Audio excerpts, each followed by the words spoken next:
હવે સમાચાર વિગતવાર. ગુજરાતના ઔદ્યોગિક કેન્દ્ર અંકલેશ્વરમાં આ સિઝનમાં એક અનોખા કુદરતી નજારાનું સાક્ષી બન્યું છે. લેઝર ફ્લેમિંગો એટલે કે નાના હંસ તરીકે ઓળખાતા આ પક્ષી અંકલેશ્વરના મહેમાન બન્યા છે. આ આકર્ષક પક્ષીઓ તેમના ગુલાબી પીંછા અને વાકી ચાંચ માટે જાણીતા છે. આ પક્ષી વેટલેન્ડ અને દરિયાકાંઠાના વિસ્તારોમાં જોવા મળે છે. દર વર્ષે નવેમ્બરથી માર્ચ સુધી લેઝર ફ્લેમિંગો ભારતમાં વેટલેન્ડમાં સ્થળાંતર કરે છે, જ્યાં પોષક તત્વોથી ભરપૂર શેવાળ અને ખારા પાણીના ઝીંગા તેમને આકર્ષે છે.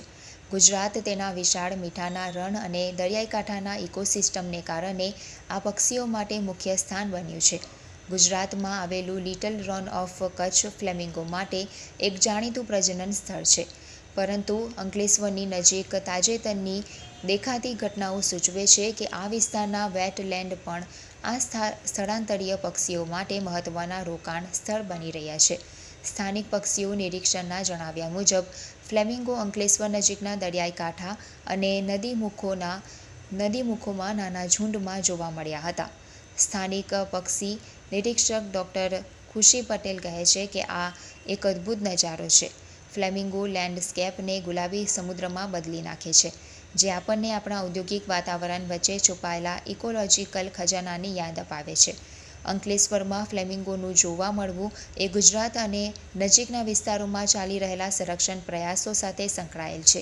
અંકલેશ્વરમાં વેટલેન્ડ અને મેનગ્રોવ્સનું સંરક્ષણ કરવાનો સમાન પ્રયાસો આ વિસ્તારને ફ્લેમિંગોનું આશ્રયસ્થાન બનાવી શકે છે. અંકલેશ્વરમાં ફ્લેમિંગોનું દેખાવું એ આ વિસ્તારના ઇકોલોજીકલ મહત્વને પણ ઉજાગર કરે છે. નર્મદા નદી મુખ અને નજીકના વેટલેન્ડ સેન્ટ્રલ એશિયન ફ્લાયવે પર સ્થળાંતર કરતા પક્ષીઓ માટે મહત્વના ખોરાક મેદાન પૂરા પાડે છે. ખુશી પટેલ કહે છે કે વેટલેન્ડને ભાવિ પેઢીઓ આ નજારો જોઈ શકે એ માટે સાચવવા જોઈએ. પક્ષી પ્રેમીઓ માટે ફ્લેમિંગોનું અણધાર્યું જોવા મળવું એ કુદરતની લાવણ્યતાને જોવાની દુર્લભ તક આપે છે. ગુજરાત ઔદ્યોગિક વિકાસ અને પર્યાવરણીય સંરક્ષણ વચ્ચે સંતુલન જાળવી રહ્યું હોવાથી અંકલેશ્વરમાં લેઝર ફ્લેમિંગો વિકાસ અને જૈવવિવિધતા વચ્ચેના નાજુક સંતુલનની યાદ અપાવે છે. મારું નામ ખુશી પટેલ છે. હું છેલ્લા 3 વર્ષથી અંકલેશ્વર તથા ભરૂચના આસપાસના વિસ્તારમાં વાઇલ્ડલાઇફ ફોટોગ્રાફી કરું છું. હમણાં 3 દિવસ પહેલાં જ્યારે વાઇલ્ડલાઇફ ફોટોગ્રાફી કરવા માટે અમે ભરૂચના અંકલેશ્વરના કાંઠા વિસ્તારમાં નીકળ્યા હતા, ત્યારે ફ્લેમિંગો, જે લેઝર ફ્લેમિંગો તરીકે ઓળખાય છે, એનું 60 પક્ષીઓનું ગ્રુપ જોવા મળ્યું હતું, જે આટલા 3 વર્ષમાં મારા માટે ફર્સ્ટ ટાઈમ હતું. આપણા ગુજરાતમાં 2 ટાઈપના ફ્લેમિંગો જોવા મળે છે. એક છે ગ્રેટર ફ્લેમિંગો અને બીજા છે લેઝર ફ્લેમિંગો.